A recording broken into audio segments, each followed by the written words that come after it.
Hello, and thank you for joining us for the final webinar of the season. TA's Fall 2022 webinar series is being sponsored by Kendall Hunt Publishing Company. Today's webinar, Picture This, Using Visual Display Techniques to Engage Readers, is being presented by Kim Mogilevsky. Kim is a founding member and CEO of Analytic Orange, a social studies publishing company. Her work empowers students to take pride in who they are and embrace their unique gifts, talents, and callings by providing an inclusive and diverse curriculum with inspiring stories. She earned her doctorate in curriculum instruction and has a master's degree in curriculum and instruction. Kim is a veteran teacher who earned her national board certification in the 2002-2003 school year.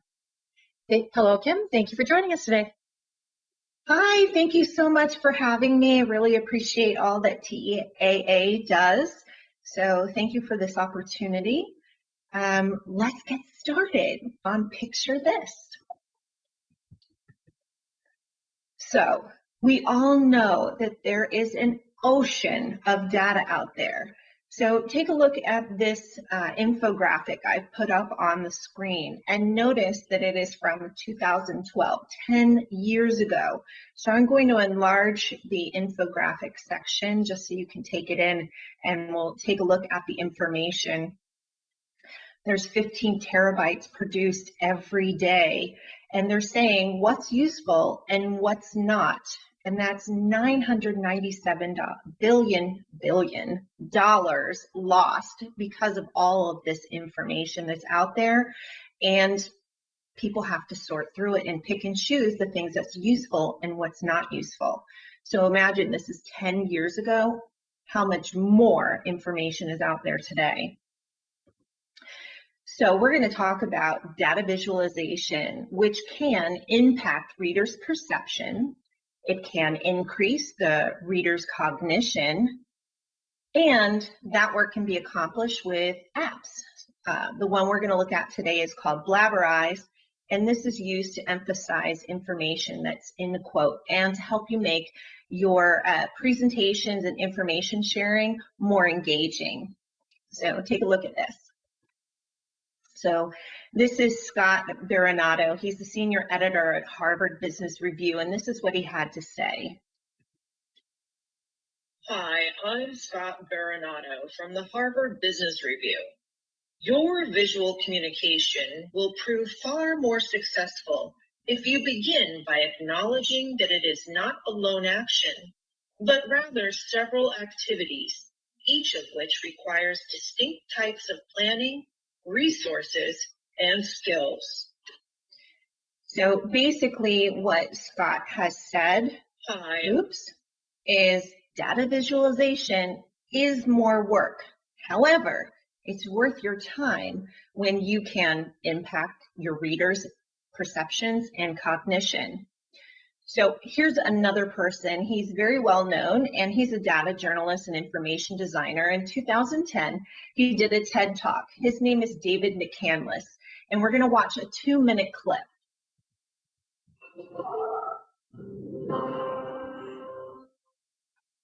It feels like we're all suffering from information overload or data glut, and the good news is there might be an easy solution to that, and that's using our eyes more. So visualizing information so that we can see the patterns and connections that matter, and then designing that information so it makes more sense, or it tells a story, or allows us to focus only on the information that's important.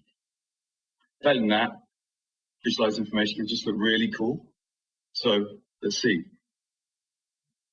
This is the billion-dollar-ogram, and this image arose out of frustration I had with the reporting of billion-dollar amounts in the press. That is, they're meaningless without context. 500 billion for this pipeline, 20 billion for this war. It doesn't make any sense. So the only way to understand it is visually and relatively. So I scraped a load of reported figures from various news outlets and then scaled the boxes according to those amounts. And the colors here represent the motivation behind the money. So purple is fighting, and red is giving money away, and green is profiteering. And what you can see straight away is you start to have a different relationship to the numbers. You can literally see them. But more importantly, you start to see patterns and connections between numbers that would otherwise be scattered across multiple news reports. Let me point out some that I really like. This is OPEC's revenue, this green box here, 780 billion a year. And this little pixel in the corner, 3 billion, that's their climate change fund. Americans, incredibly generous people, over 300 billion a year donated to charity every year, compared with the amount of foreign aid given by the top 17 industrialized nations at 120 billion. And then, of course, the Iraq war predicted to cost just 60 billion back in 2003, and the mushroomed slightly. Afghanistan and Iraq mushroomed now to 3,000 billion. So now it's great. So even though that's a short clip and you really couldn't see the billion-dollar-ogram, you still got the information that David McCandless was sharing. You could see OPEC's revenue and then how much they were actually spending to help solve problems. So it's just interesting how that one graph using colors and size of the information helped you understand all of the data that's out there. And so we're going to take a look at more infographics and then how you can use that information to make infographics and visual displays that really help your readers understand more information. So David McCandless has 4 basic areas that you need to keep in mind when you're creating a visual display, an infographic. Obviously, you need the information. It needs to have a function, the what and the why, a visual form, and it has to tell a story. So first of all, we're going to take a look at the first quadrant, which is information. And from the very first infographic to David McCandless's billion-dollar-ogram, there's a lot of information and it's scattered across several different platforms and news outlets. It's out there, but it's overwhelming. So you have to go and scrape the data, gather the data, and put it into a bite-sized piece and make sure that it is succinct, or you're going to have a dumpster fire, and you don't want that. The next thing is function. So you want to know, you want to be able to tell your readers the what and the why that you're doing. Think of this as author's purpose. So be very careful about introducing your own bias. So I like this quote right here from Berg and Conjo. Visual displays of data influence thought, and depending upon the skill of the researcher, the charts and tables can affect viewers' opinions of memorability and level of trustworthiness. So to quote a famous superhero, with great power comes great responsibility. So be careful you're not introducing bias when you're creating your visual displays. Visual form. So I like to use Venn gauge, and if you look at the image, you can see the word Venn gauge in there, and there's a variety of different types of visual forms available. And I put a selection on there. So you've got pie charts, you've got something like a billion-dollar-ogram or a tree graph, you've got infographics, you've got all different kinds of bar graphs and scatter plots. The sky's the limit, and I recommend Venn gauge. I don't get a kickback from them at all, but if you go to vengauge.com, they allow you to sign up for a free little trial subscription, and you can make up to 5 free data charts and infographics. And they have a great starter selection. So if this is new to you and you're not entirely sure where to start, I would recommend using something like Venn gauge. And here's a great quote. Visual reasoning usually works more effectively when relevant information is shown side by side. So the next part of David McCandless is having a story. So you have the information, you have your author's purpose, you have a great data visualization, but your infographic or your information display has to tell a story, because visual literacy is literacy. And we're going to take a closer look at this infographic I created. So obviously the title is Ratification of the 19th Amendment. I'm going to give you a minute to take a look at it. There are certain colors on there, and you can see the gradients of color down to gray. And it lets you know that before August 20th, 1920, the following states already ratified the 19th Amendment. And then who ratified, or which states ratified the 19th Amendment after August 20th, 1920. So this would be September. And then you can see the years. Take a look at 1920, 1921, 1923, and then it jumps to the very light blue, 1969, 1970, all the way to 1984. Were there any surprises there? What story does this infographic tell you? Let's go to another one. So the story about the ratification of the 19th Amendment shows that some states started before it was ratified, all the way to Mississippi, who didn't ratify it until 1984. That was a little bit crazy. So visual literacy is literacy because it can be decoded, it can be interpreted, it creates ideas to communicate, opinions to communicate, and knowledge. Visual literacy is an essential literacy by the Partnership for the 21st Century Skills. So it's important.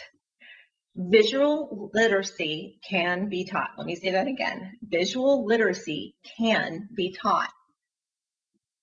So what you're looking at right now is a rubric that I designed, and I selected 6 areas where you can address creating a really great visual display or infographic. And remember, these are crafted by human designers. You don't have to start with very complicated ones. You can start with something that's very basic. And we're going to go through each of these. So I'm just going to take a look at the gray section, which is level 4. This is the highest you can get. So title. The title is creative and clearly relates the problem being graphed. It's printed on the top of the graph. Units. All units are described in a key or with labels and are appropriately sized for the data set. Remember David McCandless's billion-dollar-ogram, how more money equaled a larger box and smaller amount of money equaled a smaller box. Neatness and attractiveness, that your product is well designed, it's neat, it's attractive, and the colors and patterns all go well together. And it helps to make the graph more readable. Accuracy of plot. All points are plotted correctly and easy to see, and using whole numbers really helps. The type of graph chosen, and you've seen some of the examples that Venngage can provide, but using those types of graph that help fit the data well and makes it easy for your reader to interpret. We also suggest putting the dominant element, the bar, the column, placed at the bottom left rather than the middle. The data table should be well organized, accurate, easy to read, and appropriate type size and style for the audience. So remember to keep author's purpose in mind, and I'll give you a second to read the quote right here. So we're going to take a look at some non-examples. So up at the top of the screen, you'll see it's a non-example, and then I have 6 bullet points. This is from my rubric: title, units, neatness, attractiveness, accuracy of plot, type of graph, and data is easy to read. And this is a real infographic that I found online, and I don't want to tell you where because I don't want to embarrass anyone.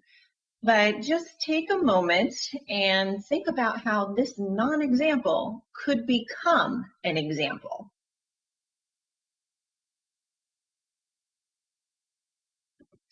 Okay, so first off, I noticed there's no title. And then the units, I look at the little tiny blip that I've pointed out with the arrow. I know this is different kinds of data, but it's really hard to determine how much that is. What else did you notice? Well, one of the things that jumped out to me is there's a lot of that red-orange color all over the place. And I noticed that they used that particular color 4 times in their key. So this data is not easy to read. And maybe this wasn't the best type of graph to display this kind of data. The other thing I noticed was I'm not sure what the X and Y axis are trying to tell us. That gives me no information. So hopefully that has given you some food for thought. Let's take a look at another one. And this time I gave you the website so you can actually go to this website and play around with it. It's interactive. On the left side of your screen, you'll see my rubric points, the title, units, neatness, accuracy of plot, type of graph, data is easy to read. So how could this non-example become an example? I'll give you a moment.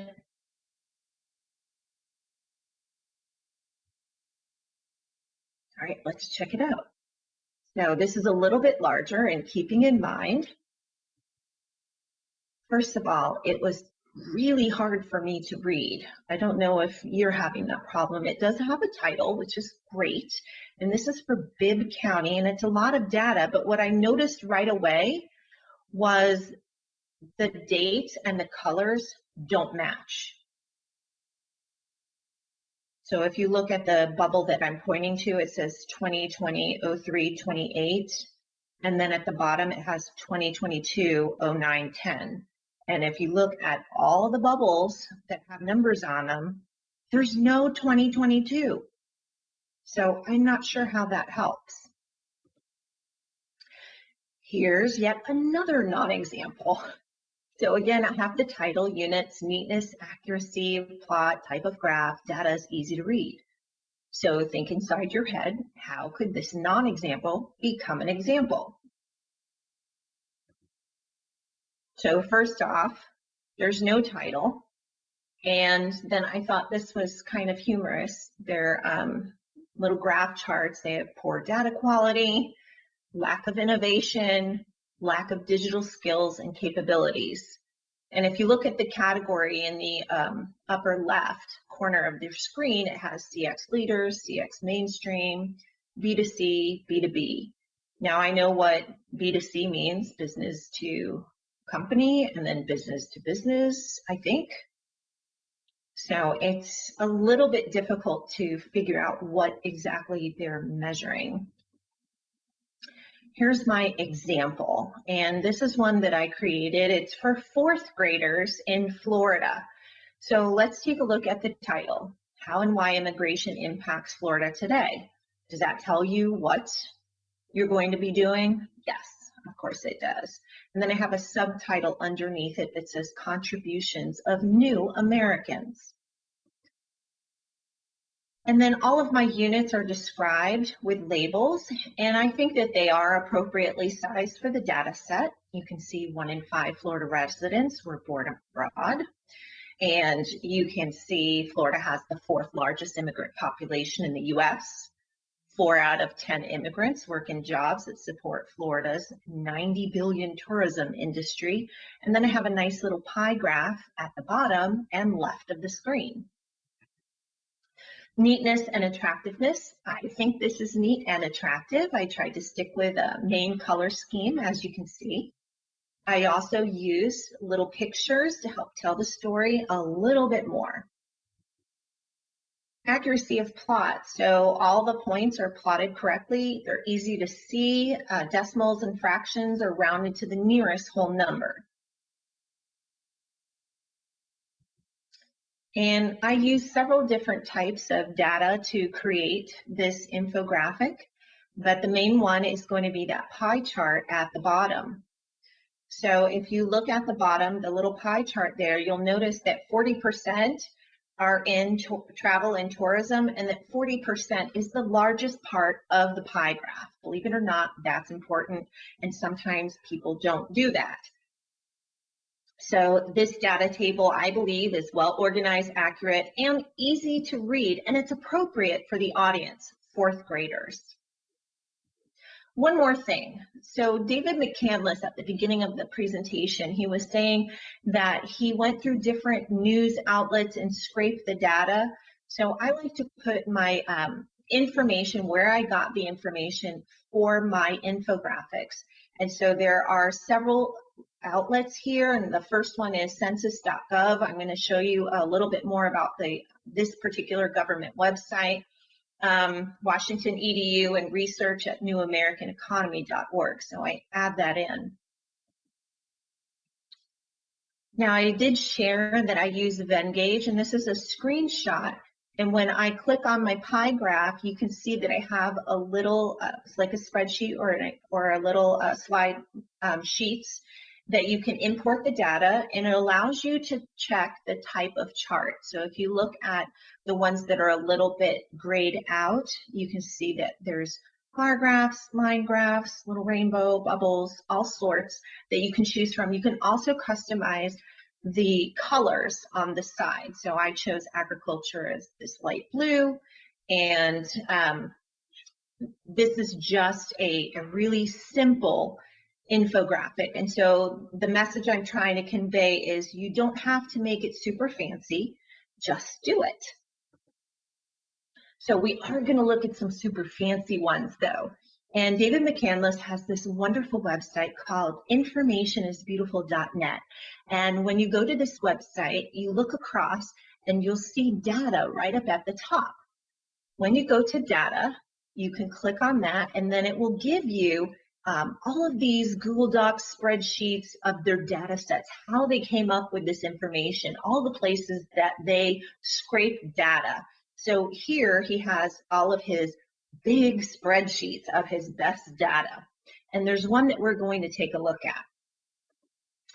All right, so I wanted to take a look at the information that was gathered or scraped for the halal versus kosher, his tooth and law infographic. And so this is an 18-second clip. And on the left side, it shows the information that is featured on the infographic. On the right side, that's kind of grayed out, it shows where they got all of their data and information.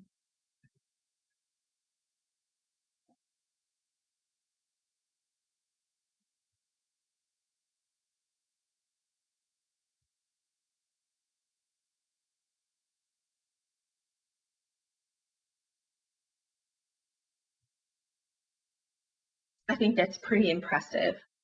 So let's take a look at what the infographic wound up looking like. So this particular one, it's a very long infographic, so we're going to take a look at it, and this is live. I'm going to increase my screen. And this is a really nice Venn diagram. And so it's comparing kosher and halal and what overlaps the both and what is neither. There are some asterisks on here, which means that it's debated. And then it has a tastiness scale. Delicious, all the way down to come on. So I'll give you a few seconds to take a look at this particular infographic. I like that they used really nice colors. I like the overlap. I like how they use the brown and then the light tan to show both and neither. I like how they use opposing colors, the orange and the blue, opposites on the color wheel. I also like that they used little icons to represent the type of food that they're comparing. And then they have a little bit more information at the bottom. Again, this is really easy for me to understand. It has nice little infographic icon next to it, and I learned quite a bit.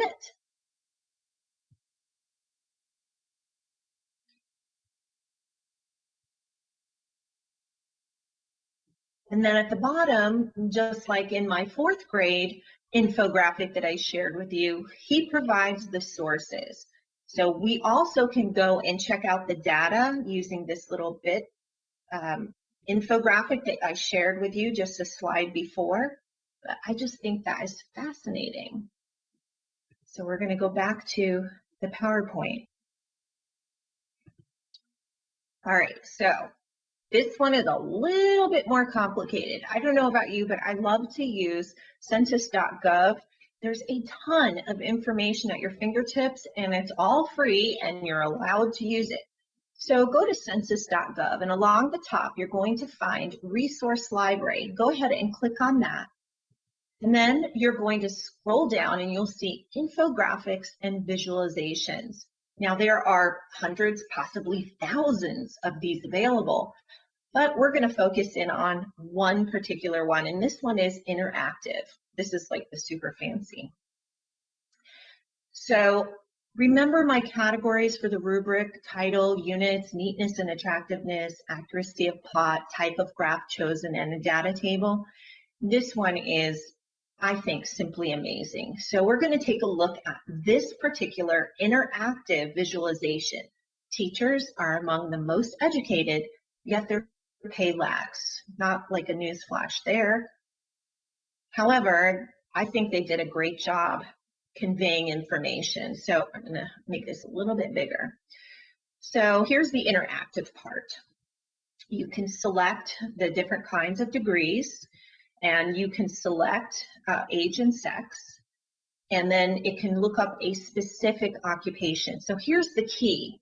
High school teachers are in red, elementary and middle are in orange, other teachers, instructors, yellow, other occupations are this gray color, and then this is a navy color. It doesn't jump out, but you can't find it. So, and then it gives you a special note here that says circle size represents the number of full-time year-round workers in that occupation. It also gives you a definition of what an occupation is. All I did was hover my arrow over that. So what is it and how is it determined? So I just thought that was amazing. So this one is median earners of workers by percentage with bachelor's degree or more. And you can see the XY across, and above and below. It gives you a definite line. So remember, the red is the high school teachers. And when I hover my mouse over that, it tells you the high school teachers and an estimate. And there is a margin of error, which is great. Remember, the orange is going to be the elementary and middle, and then all other teachers. And so that kind of is up around the bubble. Remember, up at the top, it has look up occupation, firefighters. So I can find that navy bubble and hover, and it will show me. Now I can just go around the screen and hover on the very small or very large bubbles to see who's paid more, who's paid about the same, who's paid a lot less. I also can use the drop-down menu. So we'll go to editors. Let's see where editors fall in here, and they have a lot of information on here. And I click editors, and now remember, this will now be the blue dot. So let's find the blue dot, and there it is, editors. Does that seem about right?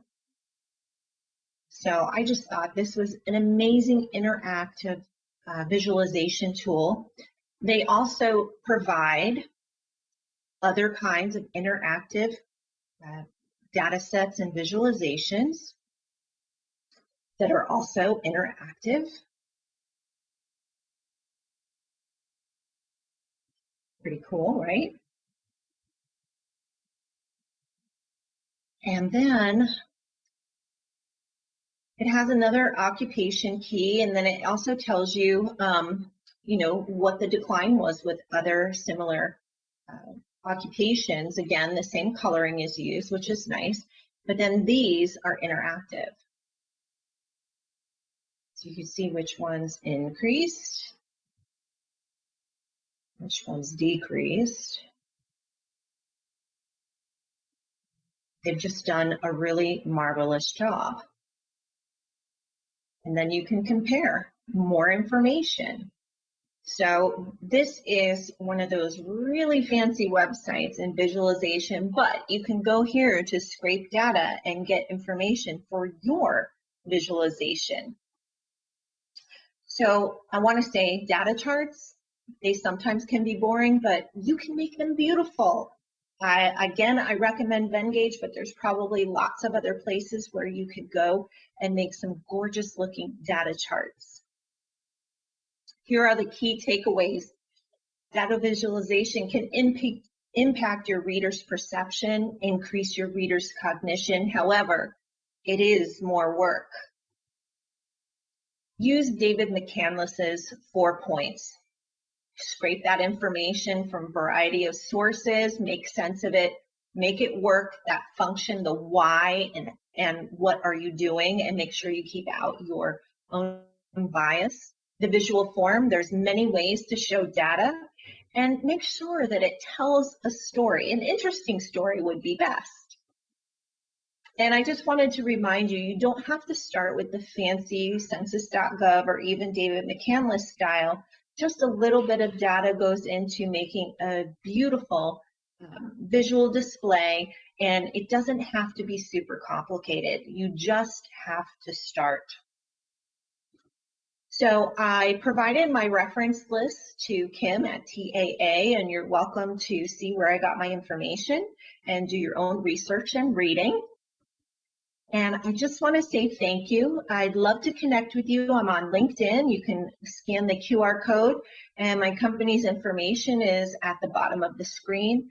And there's not too many Kim Mogilevskys on LinkedIn, so as long as you type in MOG, you're off to a good start.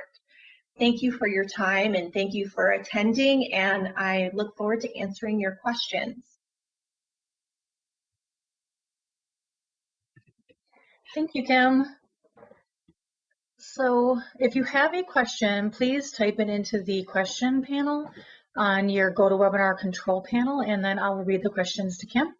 So one of the questions is, does the Venngage app have timelines? You can make your own timeline on Venngage and put it together, and I'm happy to meet with you one-on-one and show you how to do this. It does not have a built-in timeline generator, if that's what you're asking, but it does have lots of shapes and lines, and you can create your own. All right, we have some thank yous. I'm not seeing any other questions in the panel at this point. If you have a question for Kim, type it in. There is a little bit of a delay after posting the question in there, so. We did have some questions about the PowerPoint and having it in a PDF so that people can look at the slides a little bit more closely for the on-demand recording. And it's all right to share that with us, Kim, is that all right? I will absolutely send you a PDF. All right. We will be posting the recording of the presentation on the TA's Library of Presentations on Demand within a few days, hopefully by Friday. And then along with that recording, we'll have the list of resources that Kim mentioned, and then also a downloadable PDF of the PowerPoint for anyone who would like that. All right. Getting most of the comments, it was interesting and informative. Thank you. Sometimes you cover everything in such detail that no one has any other additional questions, so not always. That's okay. All right. Well, since I'm not seeing any other questions, just more comments about this is great. Okay, I do have one. Where do you get to learn skills for infographics? So maybe that's a good question for someone who is not really up on infographics. What are some ways that they can learn more about it? Okay, so I know I've said this before, and I promise you I'm not getting a kickback from Venngage. When you go to Venngage and you sign up, and remember you can do 5 for free to start, they have templates that you can use. So that's how I started. I started using their templates and just switched out the information that they had to make it work for me. And once I got the hang of it, I was able to start creating my own. So it's kind of like when you learn to ride a bicycle, you have those training wheels on for a while. Think of the infographics that Venngage provides. Those templates are like your training wheels until you're ready to go by yourself. But check it out, they have so many different kinds, and they have it organized by processes, basic information, compare and contrast. I mean, whatever you can think of, they have it. So that's why I highly recommend it. I use it for my own publishing purposes. I've used it in my studies. It's just a great tool, and I highly recommend that you check it out and start with their templates. All right. Well, I'm not seeing any other questions. So thank you so much, Kim, for sharing your expertise on this topic today. And thank you all for participating in today's presentation.